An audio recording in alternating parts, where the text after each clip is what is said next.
තෙරුවන් සරණයි. මෛත්‍රී භාවනාව කරන්නේ කොහොමද? මේ මෛත්‍රී භාවනාව කියනකොට මේ ත්‍රිපිටකයේ සඳහන් වෙන්නේ දස දිසාවටම මෛත්‍රිය පැතිරවීමක්. දස කුසලයකුත් එක්ක දස දිසාවට මෛත්‍රිය පැතිරවීමක්. එතකොට අර මේ මම නිදුක් වෙම්වා කියලා සක්කාය දිට්ඨිය තර වෙන ආකාරයේ මෛත්‍රී භාවනාවක් නෙවෙයි ත්‍රිපිටකයේ සඳහන් වෙන්නේ. එහෙම දෙයක් ත්‍රිපිටකයේ කොතනවත් සඳහන් වෙලා නැහැ. මෙතෙන්දී මේ පුද්ගල සීමා බන්ධන අහෝසි වෙන ආකාරයට මේ දස දිසාවටම මෛත්‍රී පැතිරවීමක් තමයි සිද්ධ වෙන්නේ. අපි මේ හැමෝම දන්න සූත්‍රයක් මෙත්ත සූත්‍රය. මේ සූත්‍රයේ ඇසුරෙන් අපි බලමු මේ මෛත්‍රී භාවනාව වඩන්නේ කොහොමද කියලා. අපි අර කලින් කතා කරා හැම සූත්‍රයකම ඥානපතයක් තියෙනවා කියලා. එතකොට මෙත්ත සූත්‍රයේත් ඥානපතයක් තියෙනවා. මේ පියවර 15කින් යුක්ත ඥානපතයක් මේ මෙත්ත සූත්‍රයේ දකින්නට තියෙනවා. එතකොට මේ ඥානපතේ පියවරෙන් පියවර අනුපිළිවෙලින් ගමන් කිරීමක් තමයි මේ භාවනාවේදී සිද්ධ වෙන්නේ. එතකොට මේ වචන අර ගිරවෙක් වගේ දැන් මේ උජු කියන්නේ මේකයි, සූජු කියන්නේ මේකයි, සුවච කියන්නේ මේකයි. එහෙම කියාගෙන යෑමක් පමණක් නෙවෙයි. එහෙම දෙයක් නෙවෙයි. මේ අතර තියෙන සම්බන්ධය, මේ හේතුඵල සම්බන්ධය අපි අවබෝධ කරගන්න ඕනි. උජු වුණොත් සූජු වෙනවා. සූජු වුණොත් සුවච වෙනවා. සුවච වුණොත් මුදු වෙනවා. මේ විදිහට මේ පියවරෙන් පියවර අතර තියෙන මේ හේතුඵල සම්බන්ධය අවබෝධ කරගන්න ඕනි. හොඳයි, අපි දැන් මේ මෙත්ත සූත්‍රය භාවනා කරන ආකාරය බලමු. මේකේ පළවෙනි පියවර තමයි උජු සූජු. ඍජු වෙනවා, මොනවට ඍජු වෙනවා කියන අර්ථය. එතකොට මේ මොනවායින්ද, මොන දේවල් වලින්ද අපි ඍජු වෙන්නේ? මේ ගැන බලනකොට මේ ත්‍රිපිටකයේ සංසප්පනීය සූත්‍රයේ අංගුත්තර නිකායේ දුක නිපාතයේ සමචිත්ත වග්ගයේත් සඳහන් වෙනවා අපි මේ කාය කර්ම, වචී කර්ම, මනෝ කර්ම වලින් තමයි ඍජු වෙන්නේ කියලා. එතකොට මෙතන අපි මේ කරණීය මෙත්ත සූත්‍රයේ පළවෙනි පියවරේදී කාය කර්ම වලින්, වචී කර්ම වලින් ඍජු වීම තමයි සලකා බලන්නේ. එතකොට මේ මෙතෙන්දී මේ ආර්ය අෂ්ටාංග මාර්ගයේ සම්මා වාචා, සම්මා කම්මන්ත කියවන පියවර දෙක තමයි මෙතන මේ අදාළ වෙන්නේ. ඒ වගේම අපි කියවනේ මේ දස කුසලයකුත් එක්ක මේක වඩන්න කියලා. දස කුසලයේ පැත්තෙන් කතා කරනවා නම් මේ කයෙන්, වචනයෙන් මේ ඒ වඩන කුසල් 7 ගැන තමයි මේ මෙතන මේ කතා වෙන්නේ. ඉතින් අපි බලමු මේක භාවනා කරන්නේ කොහොමද කියලා. උජු සූජු ඍජු වෙනවා, මොනවට ඍජු වෙනවා? මොනවයින්ද ඍජු වෙන්නේ? අපි මේ කයේ කරන වැරදි වලින් වළකිනවා.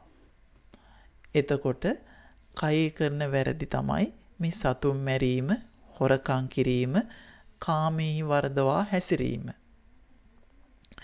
ඉතින් අපි බලන්න ඕනි මේ වයින් අපි කොහොමද වළකින්නේ?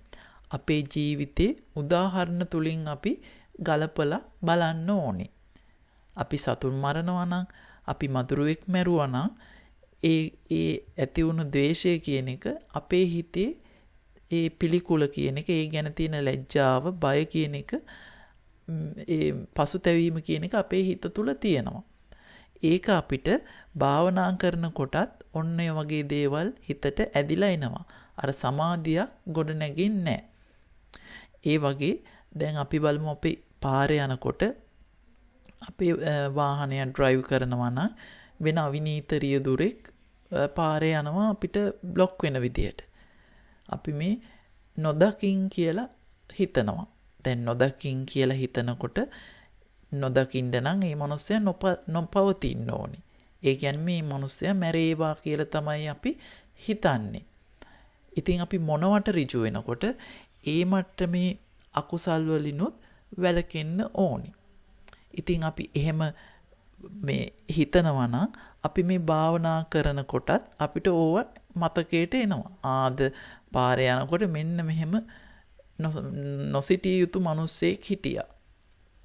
ඉතින් අපි මේකේ මේ ආදීනව දැකලා අපි දැන් ආර්ය අෂ්ටාංග මාර්ගය යනවා නම් අපි මේ අදෝස පාරේ යන්නේ. ඉතින් එහෙමනම් මම මේ සතුන් මැරීම කියන මේ දෝෂය නිසා සතුන් මරනවා මං එහෙනම් ඒකෙන් වළකිනවා. ඉතින් මෙන්න මේ ආකාරයට හික්ම වෙන්න ඕනි. ඉතින් ඊළඟට අපි බලමු මේ වචනයෙන් සිදුවන වැරදි. වචනයෙන් සිදුවන වැරදි ගත්තාම 4ක් තියෙනවා. බොරු කීම, කේලම් කීම, පරුස වචන කීම, හිස් වචන කීම. එතකොට අපි මේ හිස් වචන කතා කර නම් ඉන්නේ. අපිට භාවනා කරනකොටත් ওই හිස් වචන තමයි ඔළුවේ කැරකෙන්නේ. අපි කරන සම්ප්‍රප්පලාප. අරයාගේ විස්තරේ, රටේ ප්‍රවෘත්ති, රජවරුන්ගේ ප්‍රවෘත්ති, පොලිටික්ස් ඔය වගේ දේවල් තමයි අපේ ඔළුවේ කැරකෙමින් තියෙන්නේ. ඒ වගේම දැන් අපි යාළුවෙක්ගෙන් තව යාළුවෙක් වෙන් කරන්න මේ කේලම් කියනවා නම් කවුරු හරි කතා කරනකොට අපි මේ තව කෙනෙක්ගේ වැරදි කියලා අර දෙන්නම වෙන් කරනවා.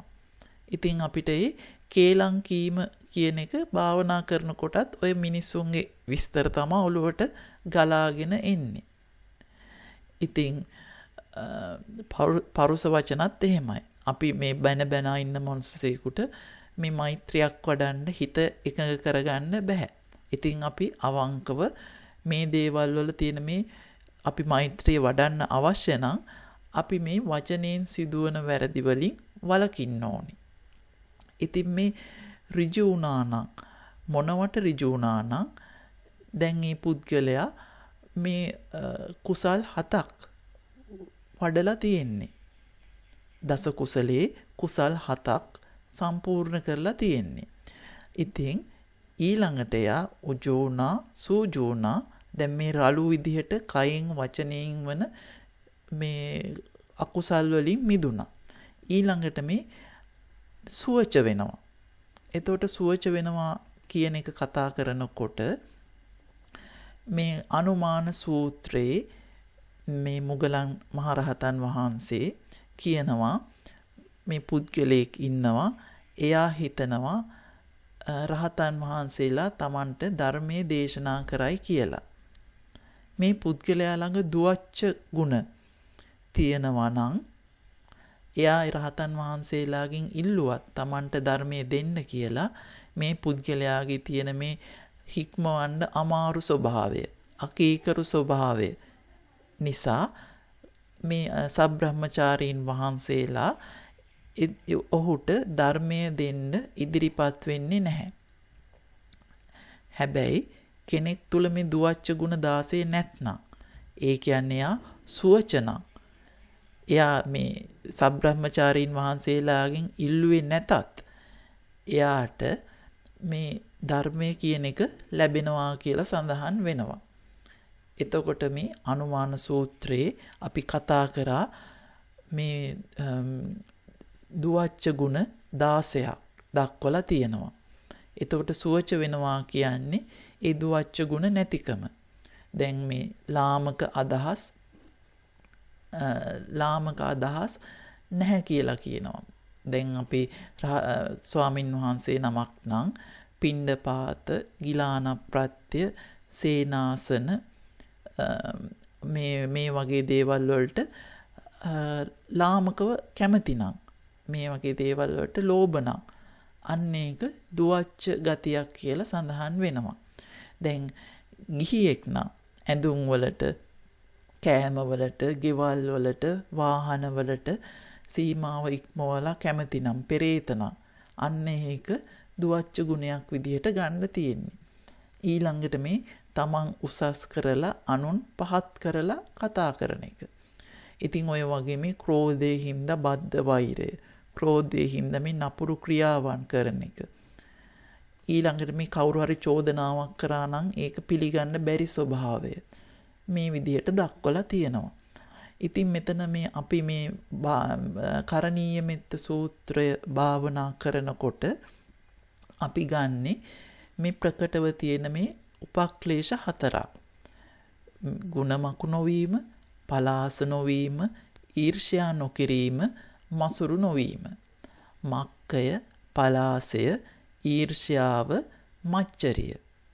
එතකොට ගුණමකු වීම කියලා කියනකොට අපි මේ ක්‍රෝධය හින්දා ගුණමකු වෙනවා. දැන් මේ ක්‍රෝධය කියන එක මහා නිද්දේශයේ දක්වලා තියෙන්නේ අහවලා මට හානි කරන්නේය. මගේ හිතවතුන්ට හානි කරන්නේය. මගේ අහිතවතුන්ට යහපතක් කරන්නේය.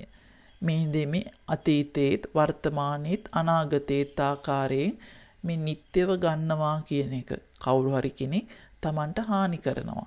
ඒ හින්දා තමයි ඒ පුද්ගලයා අතීතේත් වර්තමානයේත් අනාගතේත් මේ නිත්‍ය විදිහටම හානි කරනවා. ඒ නිත්‍යව ඒක ගන්නවත් එක්ක අපිට ක්‍රෝධය ඇති වෙනවා. අපි යම්කිසි පුද්ගලයෙක්ට ක්‍රෝධ කරනවා නම් එයාගේ හොඳක් පේන්නේ නැහැ. එයාගේ ಗುಣ අපි මකනවා.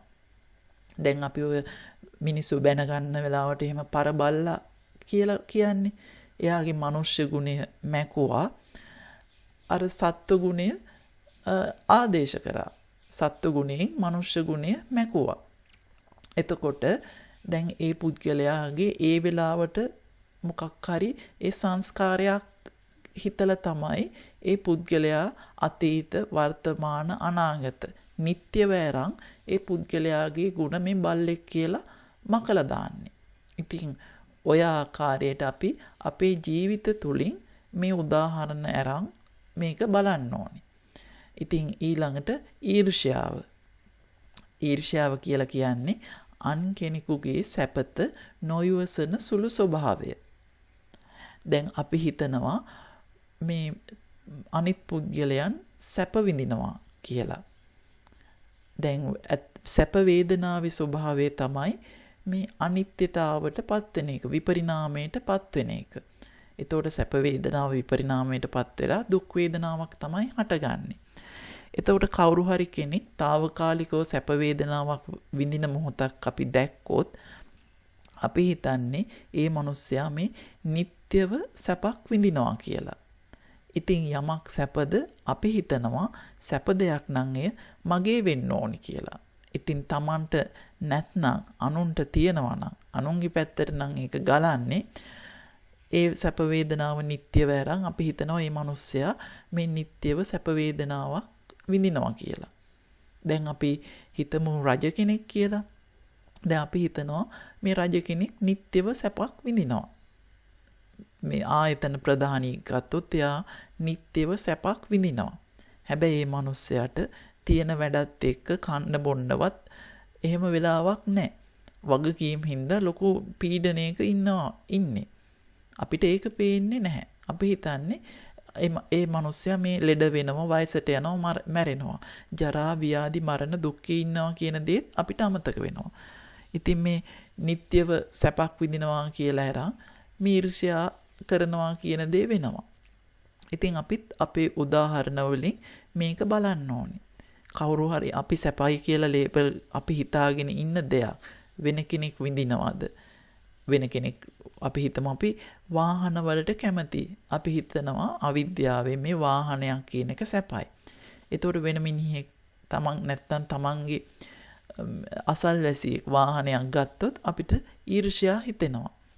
ඉතින් දෙමව්පියෝ ළමයි සම්බන්ධයෙන් මේ ළමයින්ගෙන් සුඛයක් බලාපොරොත්තු වෙනවා නම් වෙන දෙමව්පියෙක්ගේ ළමයෙක් හොඳට ඉගෙන ගන්නවා නම් ඒ ඊර්ෂ්‍යාව කියන එක ඇති වෙනවා. හිතන්නේ ළමයාගෙන් නිත්‍ය වූ සැපක් ඒ දෙමව්පියෝ ලබනවා කියලා. ඉතින් ඒ වගේම ඊළඟට අපි බලමු මේ පලාසය කියන එක. මේ දෙයක් තව දෙයකින් වෙන් කරනවා කියන එක. දැන් උදාහරණයක් විදිහට අපිට යාළුවෝ දෙන්නෙක් ඉන්නවනම් එක යාළුවෙක්ගෙන් අපිට අනිත් යාළුවෙක්ට වඩා ලාභයක් තියෙනවා නම් අපි මේ දෙන්නාව වෙන් කරන්න පුළුවන්. පුද්ගලයෝ දෙන්නෙක් වෙන් කරනවා. මේ මනාප අමනාප විදිහට. ඉතින් මේ අපි හැමදේම මේ ආකාරයට මේ වෙන් කර තමයි ඉන්නේ. සංස්කාරات අපි වෙන් කරනවා, ඕඩර් කරනවා. අරකට වඩා මේක හොඳයි. මීට වඩා අරක හොඳයි. ඔය ආකාරයෙන්. ඉතින් ඔය බව අපි අවබෝධ කරගෙන මේ පලාසය තියෙනවා නම් හිත මේ හැම වෙලාවම ඕඩර් කරනවා නම් අපිට මේ මෛත්‍රියක් වඩන්න හැකියාවක් නැහැ. ඉතින් අපි හැමනම් මේ පලාසය කියන එක දුරු කරන්න ඕනේ.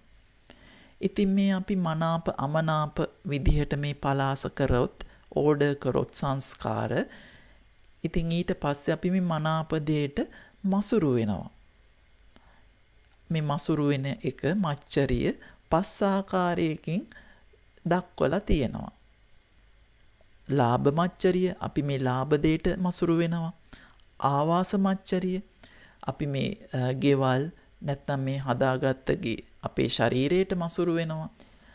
ඊට පස්සේ කුල මච්චරිය අපි මේ කුලයන්ට මච්චරිය මේ මසුරු වෙනවා. මම ડોක්ටර්, මම මේ ටීචර්, මම රජ කුලයේ, මම සිංහල, මම බෞද්ධ ඔය ආකාරයට. ඊළඟට අපි වර්ණයට මච්චරිය ඇති වෙනවා. අපේ රෙකග්නිෂන් එකට නැත්නම් මේ ලාභ ප්‍රශංසාවලට අපි මච්චරිය වෙනවා. ඊළඟට ධර්මයට අපි ඉගෙනගත්ත දෙයට අපි මසුරු වෙනවා. ඉතින් ඕවා මේ තමන්ගේ ජීවිතය තුලින් බලන්න. අපි දැන් අපේ ඉඩමක් කවුරු හරි අල්ල ගන්න ආවොත් අපි කොච්චර නම් කෝපයටපත් වෙනවද? ඒකට තියෙන මසුරු බව නිසා. අපේ ජාතියට අපහාස කරොත්, ආගමට අපහාස කරොත් කවුරු හරි අපි කොච්චරනම් මේ ක්‍රෝධයෙන් මේ ව්‍යාපාදයෙන් අගතියට යනවද? ද්වේෂයෙන් අගතියට යනවද? මොකද අපි ඒ තරමට ඒවට මසුරුයි. අපි හරි කියලා හිතන ධර්මය නැත්නම් ධර්ම ගුරුවරයෙකුට කවුරු හරි ඇවිත් වැරද්දක් කිව්වොත් අපි කොච්චරනම් කේන්ති ගන්නවද? ද්වේෂයක් ඇති වෙනවද? ඉතින් ඒ තරමට අපේ මසුරු බව තියෙනවා. ඉතින් මේ මසුරු බව මේ සිත කෙලෙසන ධර්මයක් විදිහට අපි අරන් අවබෝධ කරගෙන ඒ දේ පහ කරන්න ඕනේ. අර වත්තෝපම සූත්‍රයේ සඳහන් වෙන්නේ වෙන ආකාරයට මේ සායම් තැවුරුණු වස්ත්‍රයක් පිරිසිදු කරනවා වගේ. මේ උපක්ලේශ 4 අපි අයින් කරන්න ඕනේ. ඉතින් දැන් අපි උජුණා, සෝජුණා, සුවචුණා ඊළඟට දැන් අපි මේ උජු සූජු වෙනකොට මේ කයින් වචනයෙන් සිදුවන රළු කෙලෙස් වලින් වැළකුණා. එතකොට එහෙම වැළකුණ හින්දා තමයි අපිට මේ සුවච වෙන්න පුළුවන්. මේ උපක්ලේශයන්ගෙන් අපිට මිදෙන්න පුළුවන් උනේ. ඉතින් සුවච වුණාට පස්සේ අපි මෘදු වෙනවා. ඒ කියන්නේ මේ මානය නිසා අපිට ඇති වෙනවා ප්‍රගල්භ භාවය කියලා දෙයක්. මේ මහා නිද්දේශේ මේක මේ කායික, වාචසික, මානසික ප්‍රගල්භ භාවය කියලා දක්වලා තියෙනවා.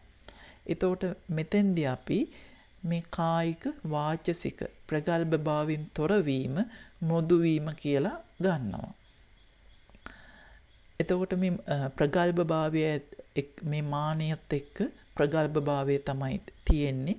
කායික ප්‍රගල්භ භාවය කියනකොට දැන් අපි පෝලිම් පනිනවා නම් අපි මේ අනවසරයෙන් ගෙවල් වලට ඇතුළු වෙනවා නම් එතකොට අනවසරයෙන් මේ කාමරවල දොර රෙදි මෑත් කරලා බලනවා නම් ඔන්න ඔය ස්වභාවය තමයි මේ ප්‍රගල්භ භාවය කියලා මේ මහා නිද්දේශේ දක්වලා තියෙන්නේ. මේ ගරු කළ යුත්තාට ගරු කරන්නේ නැත්නම්. ඉතින් මෙන්න මේ ස්වභාවය ප්‍රගල්භ භාවය කියලා දක්වලා තියෙනවා. මේක මේ ඉංග්‍රීසි වලින් දක්වලා තියෙන්නේ impoliteness, rudeness විදිහට. එතකොට වාචසික ප්‍රගල්භභාවය කියනකොට අපි මේ අනවසරයෙන් කතා කරනවා නම් ආරාධනයකින් තොරව බණ කියනවා නම් මේ අත සලසලා අතවල් හොලව අර දේශපාලන කතාවක් වගේ මේ ඇඟිලි දික් කරමින් අනිත් අයට ත්‍රෙට් එකක් වෙන විදිහට කතා කරනවා නම් බණ කියනවා නම් අන්න ඒක වාචසික ප්‍රගල්භභාවය කියලා දක්වලා තියෙනවා. එතකොට මේ අපි දැන් මේ කයින් වචනෙන් සිදුවන වැරදි වලින් මිදුණා. ඊට පස්සේ මේ උපක්ලේශ වලිනුත් අපි මිදුණා. දැන් මේ ඊටත් වඩා මේ අපේ තියෙන rudenesses, impolite ගති වලින් තවත් සියුම් වෙනවා. එහෙම වෙලා අපි මෘදු වෙනවා. එතකොට මෘදු වුණාට පස්සේ අනතිමානී වෙනවා. එතකොට අනතිමානී කියන්නේ මේ අතිමානී තොර වෙනවා. දැන් කෙනෙක් පොලින් පනිනවා නම් හිතනවා මට මේ මෙහෙම කරන්න පුළුවන්. මම ලොක්කේ කියලා හිතලා තමයි එයා පොලිමක් වුණත් පනින්නේ. දැන් අතිමානයෙන් ඉන්න කෙනෙක් තමයි මේ කෙනෙකුට කතා කරන්නවත් ඉඩ නොදී මේ අනවසරයෙන් මේ ආරාධනාවකින් තොරව මේ කන්වර්සේෂන් එකක වුණත් ඩිස්කෂන් එකක වුණත් තමන්ගේ මතය ඔහේ කියාගෙන යන්නේ. ඉතින් මේක තව විදිහකට ගන්න පුළුවන්. අපි අපේ මේ දුස්සීල සංස්කාරවලට තමයි හුඟක්ම මාන වෙන්නේ. දැන් අපි පාණාතිපාතේ කරනවා නම් අපි ඒකට මාන වෙනවා. දැන් අපි අදත්තා දානය කරනවා නම් අපි මේ නුදුන් දේ ගන්නවා නම් අපි ඒකට මාන වෙනවා. දැන් හිතමු අපි දැන් මේ දුන් දේ ගන්නවා කියන එක 100%ක්ම සම්පූර්ණ වෙන්නේ ඒ සම්මා ආජීවයෙන් යුක්ත පිණ්ඩපාතිකව වෙසෙන රහතන් වහන්සේ නමකගේ. උන්වහන්සේ විතරයි නොදුන් දේ නොගන්නේ. දැන් ගිහියොනුත් මුදල් පාවිච්චි කරනවා නම් Tamanට මේ දුන් දෙයින් විතරක් නෙවෙයි යැපෙන්නේ. නොදුන් දෙයක් ගන්නවා. ඒක ලෞකික අර්ථයෙන් නෙවෙයි ලෝකෝත්තර අර්ථයෙන් ගන්නොත් නුදුන් දෙය ගැනීමක් සිද්ධ වෙනවා. ඉතින් අපි මේ විදිහට මේ මුදල් හම්බ කරලා අපි ඒකට මාන වෙනවා. නැත්තම් අපි ඒ කරන රස්සාවට මාන වෙනවා. ඉතින් මේ ආකාරයෙන් දැන් බොරු කියන මිනිස්සයාට මම මෙහෙම ගාණක් රැවට්ටුවා කියලා ඒ මානයක් කියන එකක් තියෙනවා. ඉතින් අපි ඍජු වුණා වෙලා මොනවට ඍජු වෙලා ඒ සුවච වෙලා මුදු වුණා නම් මේ අතිමානය කියන එක අපිට ඇති වෙන්නේ නැහැ. ඉතින් මේ අනතිමානී වෙනවා. එතකොට අනතිමානී පුද්ගලයා ඊළඟට ඉන්ද්‍රිය සංවරය කියන එක ඇති වෙනවා. සන්තින්ද්‍රියෝච වෙනවා. කොහොමද මේ ඉන්ද්‍රිය සංවරය ඇති වෙන්නේ? මේ මානයේ හින්දා අපිට මදය කියන එක ඇති වෙනවා. දැන් මානයේ ඉන්න පුද්ගලයෙක් නම් එයා හිතනවා මට මේ සල්ලි තියෙනවා මට මේ සල්ලි වලට මානය තියෙනවා. එහෙමනම් මට මේ මුදල් වියදම් කරලා පිටරටකට හරි ගිහින් මේ ලෙඩක් වුණොත් ඒ ලෙඩේ සනීප කරගන්න පුළුවන්. මට මේ මැරෙන්නේ නැතුව ඉන්න පුළුවන්. දැන් මේ විදිහට තමයි දැන් මම වයසට යනවා නම් මට ප්ලාස්ටික් සර්ජරි එකක් හරි කරලා මුදල් තියෙන හින්දා මගේ මේ වයසට යෑම කියන එක නැති කරගන්න පුළුවන් කියලා හිතනවා. එතකොට යෞවන මදය, ආරෝග්‍ය මදය, ඔය වගේ මදය කියන එක ඇති වෙනවා. මදය හින්දා අපි ප්‍රමාදයටපත් වෙනවා. එතකොට මේ දුක අපි දකින්නේ නැත්නම් දුක අමතක වෙනවා නම් අපි ප්‍රමාදයටපත් වෙනවා.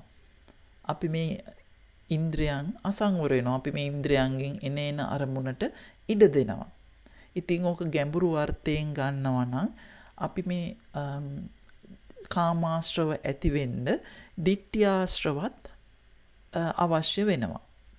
දැන් උදාහරණයක් විදිහට අපි පාරේ යනකොට ලස්සන කාන්තාවක් හෝ පිරිමේක් හෝ දැක්කොත් එයාගේ මේ නිමිති අනුනිමිති අරන් අපි මේ කාමාශ්‍රව කියන එක අපේ ඇති වෙනවා.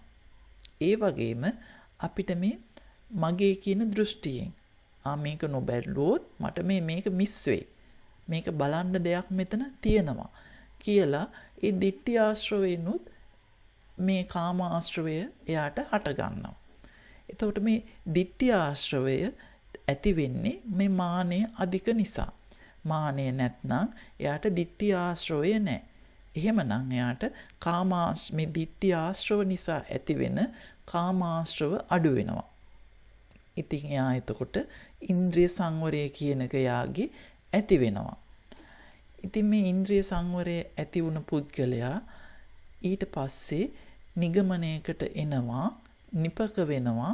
මේ ඉන්ද්‍රිය සංවරය කියන එක මේක පැවැත්වීම තමයි බුද්ධිමත් භාවය, දක්ෂ භාවය කියලා කියන්නේ කියලා. දැන් මේ ධම්මපදයේ ගාථාවකුත් තියෙනවා.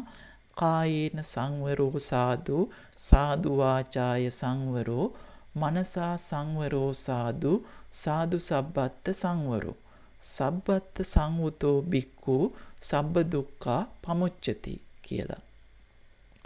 මේ කයෙන් වචනයෙන් මනසින් සංවර වුණ භික්ෂුව සියලු ආකාරයෙන් සංවර වුණා කියලා දක්වනවා. ඒ සියලු දෙයින් සංවර වුණ භික්ෂුව මේ සියලු දුක්ඛයන්ගෙන් මිදෙනවා කියලා මේ ගාථාවේ දක්වනවා. එතකොට මේ ඉන්ද්‍රිය සංවරය කියන එක බුද්ධිමත්, මේක තමයි කර යුතු දේ කියන නිගමනයක් විදිහට හරිම බුද්ධිමත් නිගමනයකට යා පැමිණෙනවා එතෙන්දී.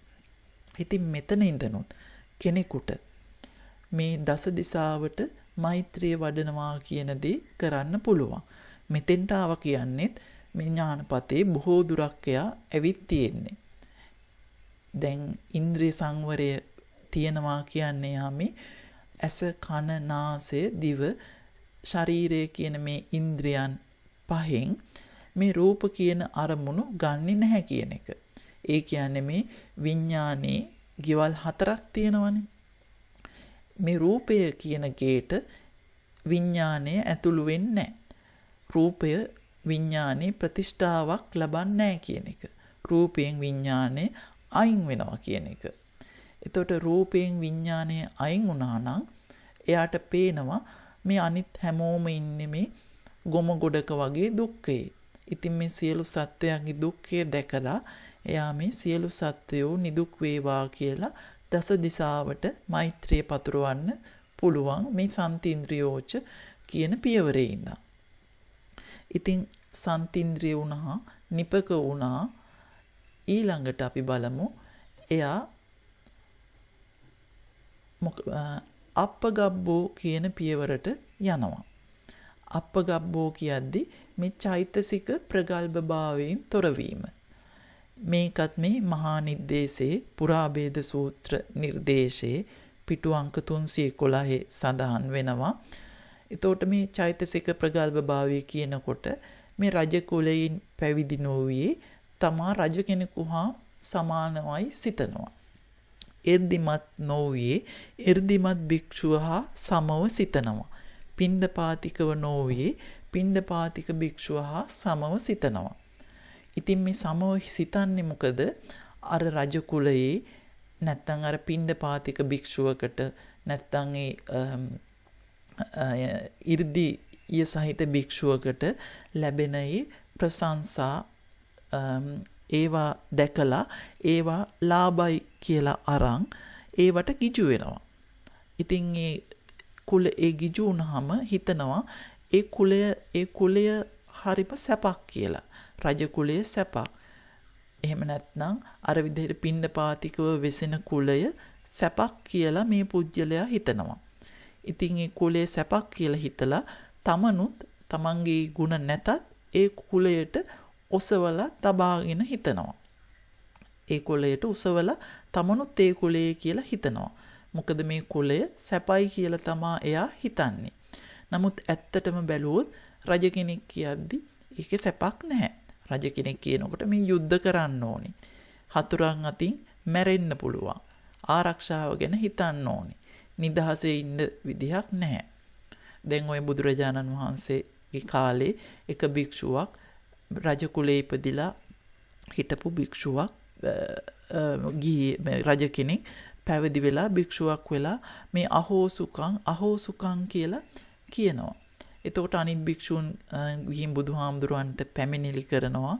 මේ රජ කෙනෙක් කුලේ හිටපු භික්ෂුව මේ දැන් පැවිදි වෙලා අර කම් සැප මෙනෙහි කරමින් මේ අහෝසුකං කියලා කියනවා කියලා. ඊට පස්සේ බුදුරජාණන් වහන්සේ ඒ භික්ෂුව ගෙන්නලා මේ දේ ਵਿਚාරනකොට ඒ භික්ෂුව කියන්නේ මම මේ රජ කෙනෙක් වෙලා ඉන්නකොට මම මේ සතුරන් අතින් මැරෙයි කියලා බයේ මම මේ යන තැන ආරක්ෂාවට මම නිදන කාමරේත ආරක්ෂාවට මේ රාජපුරුෂයෝම පිරිවරාගෙන හිටියේ. දැන් මට එහෙම කරදරයක් නැහැ. මට මේ නිදහස තියෙනවා. ඉතින් ඔය ආකාරයට මොන කුලයකවත් සුඛයක් කියලා දෙයක්, නිට්ටයව පවතින සුඛයක් කියලා දෙයක් නැහැ. ඒ හැම කුලයකටම මේ දුක්ඛය කියන එක පොදුයි. ඉතින් මේ බව දැකලා මේ අප්පගබ්බෝ කියන දේ මේ තමන් හිතින් උසස් කරලා වෙනත් කුලයකට ඔසවලා තියාගන්න නැති ගුණය. මේ සියලු කුලයන්ගේ දුක තියනවා කියන අවබෝධය මෙයා ලබා ගන්නවා. එතකොට අප්පගබ්බෝ කියලා ඒකට කියනවා. එහෙම වුණ කෙනා මේ කිසිම කුලයක ඇලෙන්නේ නැහැ. ඒක කුලේසු අනනුගිද්දෝ කියලා සඳහන් වෙනවා. කුලයන්ට ගිජු වෙන්නේ නැහැ. ඉතින් මේ කුලයන් දුකයි කියලා අර අප්පගබ්බෝ කියද්දී අවබෝධ කරගත්තා නම් යමක් අපි මේ සැපයි නම් තමයි මේ නිට්ටයව තියෙන සැප වේදනාවක් තියෙනවා කියලා හිතනවා නම් තමයි එයා මේ දේ මගේ කියලා ගන්නෙ.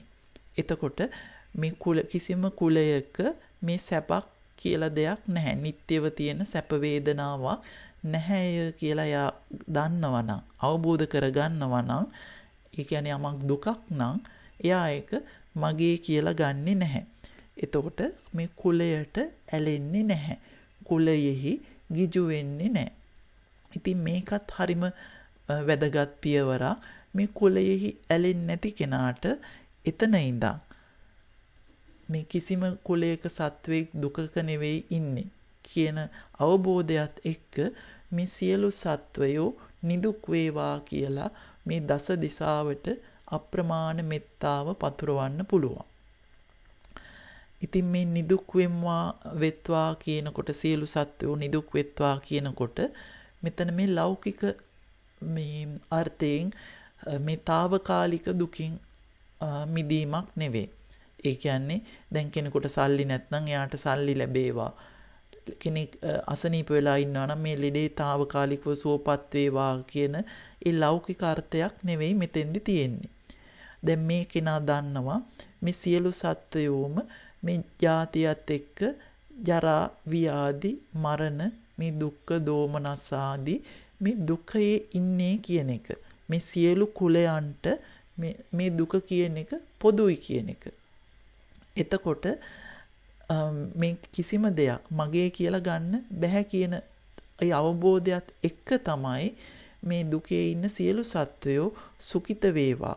නැවත මෙතන ගැඹුරු අර්ථය මේ නැවත උප්පත්තියකට නොයාවා කියන අර්ථයෙන් තමයි මේ දස දිසාවට මෛත්‍රිය පතුරවන්නේ. එතකොට මේ කුලේසු අනනුගිද්දෝ කියලා කියනකොට මේ සියලු සත්වයෝ මේ දුකේ ඉන්නේ. එහෙමනම් මේ මගේ කියලා ගන්න බෑ. ඉතින් එපමණකින් එයා සම්මා දිට්ඨියටත් පත් වෙනවා. ඒ කියන්නේ දැන් අපි මේ ආර්ය අෂ්ටාංගික මාර්ගයේ සම්මා දිට්ඨිය කියන මේ පියවර තමයි මෙතන මේ දක්වන්නේ. එතකොට දැන් අපි දස කුසලයේ පැත්තෙන් කතා කරනවා නම් එයා කුසල් 8ක් සම්පූර්ණ කරලා තියෙන්නේ. කයෙන් සිදුවන වැරදි 3ත්, වචනයෙන් සිදුවන වැරදි 4ත්, සම්මා දිට්ඨියත් කියන මේ කුසල් 8ක් සම්පූර්ණ කරපු තැනැත්තේ. ඉතින් මෙතන ඉඳන් එයා දස දිසාවට මෛත්‍රිය පතුරවනවා.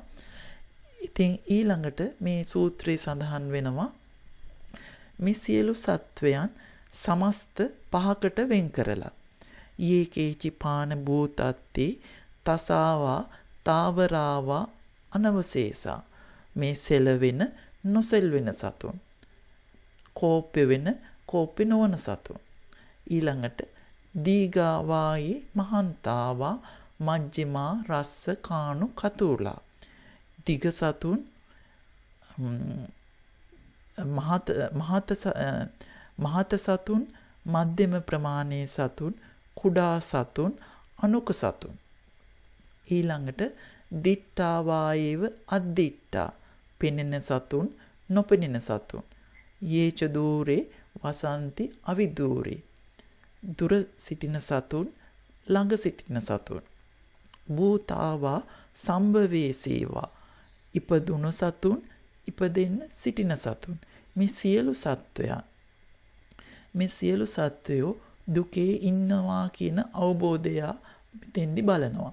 මේ සියලු සත්වයෝ මැරෙනවා, මරණයට පත් වෙනවා, අනිත්‍යයි. ඉතින් යමක් අනිත්‍ය නම් මරණය තියෙනවා නම් එතන ඒ දේ දුක්ඛයි. ඉතින් එහෙම මේ සියලු සත්වයෝ කෙරෙහි අප්‍රමාණ මෛත්‍රියක් පතුරවනවා. ඊළඟට දක්වනවා නපරෝ පරං නිකුබ්බේත කිසිවෙක් තව කෙනෙකුට වංචාවක් කරන්නේ නැහැ කියලා. දැන් එයා දකිනවා මේ කිසිම සුඛ වේදනාවක් නිට්ටයව පවතින්නේ නැහැ කියලා. ඒක අපි සාකච්ඡා කරා. එතකොට යමක් සුඛයක් නැත්නම් එතන ලාභයක් නැහැ. ඉතින් එහෙමනම් මේ ලාභයේ හින්දා තමයි කෙනෙක් කපටිකමින් තව කෙනෙක්ව රවටන්නේ. එතකොට නපරෝ පරන්නි කුබ්බේත කියනකොට කිසි කෙනෙක් තව කෙනෙකුව රවටන්නේ නැහැ. මොකද මේ නිට්ටයව මෙතන ලාභයක් ගන්න දෙයක් නැහැ. ඊට පස්සේ නාති මන්නේත කච්ච තිනං කංචි. තමන් උසස් කරලා අනුන්ට නිඳා කරන්නේ. අනුන් පහත් කරලා කතා කරන්නේ නැහැ. එතකොට දැන් මේ සියලු සත්වයෝ මිය යනවා නම්, තමනුත් මිය යනවා නම් මේ දුකේ නම් ඉන්නේ. ඉතින් මෙතන උසස් කෙනෙක් පහත් කෙනෙක් කියලා වෙන් කරලා ගන්න බෑ. මේ තමන් අනුන්ට වඩා තමනුත් මැරෙනවා නම්, තමන් රජ කෙනෙක් කියමු, රජතුමත් මැරෙනවා නම්, මැරිලා ඉපදෙන තැන කියන්නත් බැරි නම්, ඉතින් මේ තමන් කොහොමද අනුන්ට වඩා උසස් විදියට හිතන්නේ? එතකොට ඥාතිමන් නේත කච්ච තිනං කංචි. ඊළඟට කියනවා බ්‍යාරෝසනා. එතකොට බ්‍යාරෝසනා කියනකොට මේ ව්‍යාපාදයෙන් තොර වූයේ කියන දේ තියෙනවා. දැන් අපි යමක් නිට්ටයව ගන්නව නම් තමයි අපි ඒ කෙනා කෙරෙහි අපේ ව්‍යාපාදයක්, ක්‍රෝධයක් හටගන්නේ. දැන් කෙනෙක් අපි හිතමු අපේ හතුරෙක් ඉන්නවා. අපිට ආරංචි වෙනවා ඒ පුද්ගලයා මේ පිළිකාවක් වගේ අසාධ්‍ය රෝගයකින් තව දවස් කීපයකින් මිය යන්න ඉන්නේ. එතකොට ඒ පුද්ගලයා කෙරෙහි අපේ තියෙන අර ක්‍රෝධය කියන එක නැහැ. ඒ නිත්‍ය සංඥාව නැති වෙනකොට ඒ ක්‍රෝධය කියන එක නැති වෙනවා. දැන් අපි මේ සියලු සත්වයන් මේ මරණය කියන දුකේ ඉන්නවා කියන අපි බැලුවා. එහෙමනම් අපි මේ කවුරුවත් කෙරෙහි මේ ක්‍රෝධයක්, ව්‍යාපාදයක් ඇති වෙන්නේ නැහැ. ඊට පස්සේ පටිඝ සංඥා කියලා දක්වනවා. ඒ කිසිම සත්වයක් කෙරෙහි අපි පටිඝයක්, ගැටීමක් ඇති කරගන්නේ නැහැ. ඉතින් මේ කොච්චර මේක සියුම්ව කියනවාද කියනවනම් නාඤ්ඤ මඤ්ඤස්ස දුක්ඛ මිච්ඡෙය්‍ය. කිසිවෙක් තව කෙනෙකුගේ දුකකට කැමති වෙන්නේ නැහැ. දැන් අර අපි හිතනවානේ සමහර වෙලාවට ඒ දේ නම් හොඳ වැඩේ. නැත්නම් ওই කරපු දෙයක ප්‍රතිසන්දේ දෙනවා තමයි, ওই විපාකයක් තමයි ওই මිනිසයාට ලැබෙන්නේ. එහෙමවත් අපි වෙන කෙනෙකුගේ දුකකට හිත තුල මේ ඡන්දයක්, කැමැත්තක් ඇති වෙන්නේ නැහැ. එතකොට මෙතෙන්දී අපි මේ දැන් දස කුසලේ කුසල් 9ක් සම්පූර්ණ කරලා තියෙන්නේ. අපි කයෙන් සිදුවන වැරදි 4, වචනයෙන් සිදුවන වැරදි 3, සම්මා දිට්ඨි, දැන් මේ පටිඝය, ව්‍යාපාදය කියන එක. 9 ආකාරයකින් අපි පිරිසිදු වෙලා තියෙන්නේ. ඊට පස්සේ මේ මෙත්තාව වඩන ආකාරය මේ සූත්‍රයේ තව දුරටත් දක්වනවා. මාතා යතානියම් පුත්තං ආයුසා ඒක පුත්ත මනුරක්කේ ඒවම්පි සබ්බ භූතේසු මාන සම්භාවයේ අපරිමාණං. මවක් තම එකම පුතාට යම් කිසි ආකාරයෙන්ද රැක බලාගන්නේ මෛත්‍රිය දක්වන්නේ ඒ ආකාරයෙන් සියලු සත්වයන් කෙරෙහි අප්‍රමාණ වූ මෛත්‍රිය පතුරවනවා කියලා. එතකොට දැන් මවක් තමන්ගේ එකම පුතාට කායික වාචසික මානසික සුචරිතභාවය තමා පවත්වන්නේ. ඒ මෛත්‍රී ස්වභාවය ඒ සියලු සත්වයන් කෙරෙහි පතුරවනවා කියන එක තමයි මේ උපමාවේ දක්වලා තියෙන්නේ. ඊළඟට දක්වලා තියෙනවා මෙත්තංච සබ්බ ලෝකස්මින් මාන සම්භාවේ අපරිමාණ. මේ සියලු ලෝක සත්‍ය කෙරෙහි අප්‍රමාණ වූ මෛත්‍රිය පතුරවනවා. කොහොමද? උද්ධං අදෝච තිරියංච අසම්බාධං අවේරං අසපට්ටා. අර උඩ යට තිරස් දිසාවට දස දිසාවටම කිසිම බාධාවකින් තොරව. ඒ කියන්නේ අපේ හතුරෝ හිටියත් හතුරුන් කියලා අපි ලේබල් කරලා ඉන්න පුද්ගලයෝ හිටියත් ඒවායින්වත් බාධා නොවි. ඒ සියලු පුද්ගලයන්ට අසම්බාධං අවේරං අවෛරීව අසපට්ටං කිසිම තැනකින් සීමා නොවි. කිසිම පුද්ගල භාවයකින් සීමා නොවි. මේ අප්‍රමාණ වුණ මෛත්‍රිය අර අපි මේ කණුවක උඩට නැගලා මේ දස දිසාවට මෛත්‍රිය පතුරවනවා වගේ මේ දේ පතුරවනවා කියන අදහස දක්වලා තියෙනවා. ඊළඟට දක්වලා තියෙනවා තිට්ටං චරං නිසින්නෝවා සයානෝවා යාවතස්ස විගත මිද්දෝ. මේ හිටගෙන ඉන්නකොට ඇවිදිනකොට වාඩි වෙලා ඉන්නකොට සැතපී ඉන්නකොට මේ සතර ඉරියව්වෙම මේ මෛත්‍රී සිහියත් එක්ක මෛත්‍රී සතියත් එක්ක මේ කායික වාචසික මානසික සුචරිත භාවය පවත්වනවා කියන එක තියෙනවා. ඉතින් ඒක තථාගතයන් වහන්සේ දක්වලා තියෙන්නේ මේ බ්‍රහ්ම මේතය බ්‍රහ්ම විහාරය නැත්නම් මේ උතුම් වූ විහාරය කියලා මේ දේ දක්වලා තියෙනවා. ඉතින් ඊළඟට දක්වනවා දිට්ඨිංච අනුපගම්ම සීලවා. මේ කිසිම දෘෂ්ටියකට මිත්‍යා දෘෂ්ටියකින් තොර වූ සීලයකින් මේ පුද්ගලයා සමන්විත වෙනවා. දැන් අපි මේ උජු සූජු වෙනකොට අපි අවබෝධ කරගත්ත අපිට මේ දෝෂ පාරේ යනවා නම් අපිට මේ කාමේ අපිට මේ පානාතිපාතය පරුසා වාච පිසුනා වාච කරන්න බෑ. අපිට ඒව මේ සමාධියට බාධාවක්. මේ මෛත්‍රිය වඩන්න බාධාවක්. අපි මෝහ පාරේ යනවා නම් අපිට මේ පිසුනා වාච කාමෙහි වරදවා හැසිරීම වගේ මෝහය නිසා ඇතිවෙන දේවල් කරන්න බෑ. ඒක අපිට මේ ආර්ය අෂ්ටාංග මාර්ගය වඩන්න, දස කුසලය වඩන්න බාධාවක්.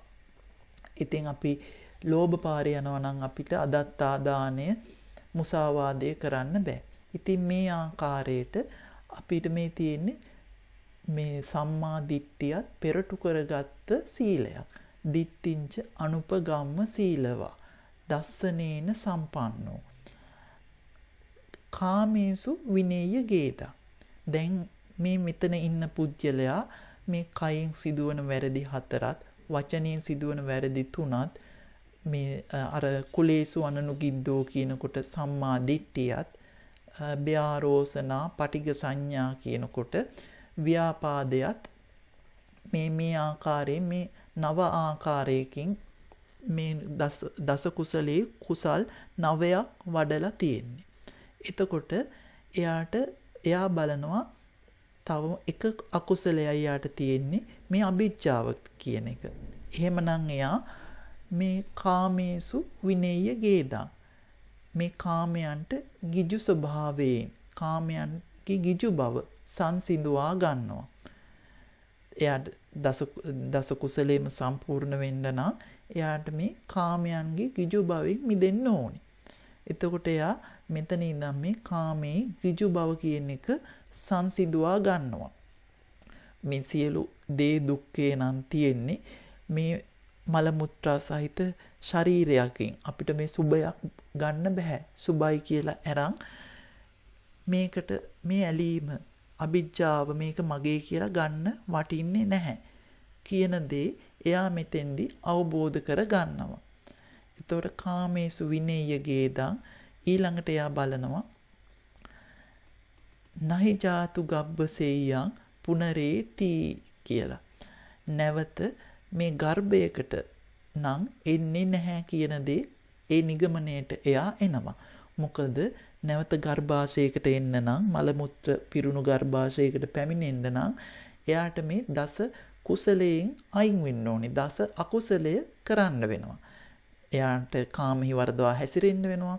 නොදුන් දේ ගන්න වෙනවා. ඒ කියන්නේ අදත්තා දානය කරන්න වෙනවා. මේ ආකාරයට දස කුසලය දස අකුසලයේ යෙදෙන්න වෙනවා.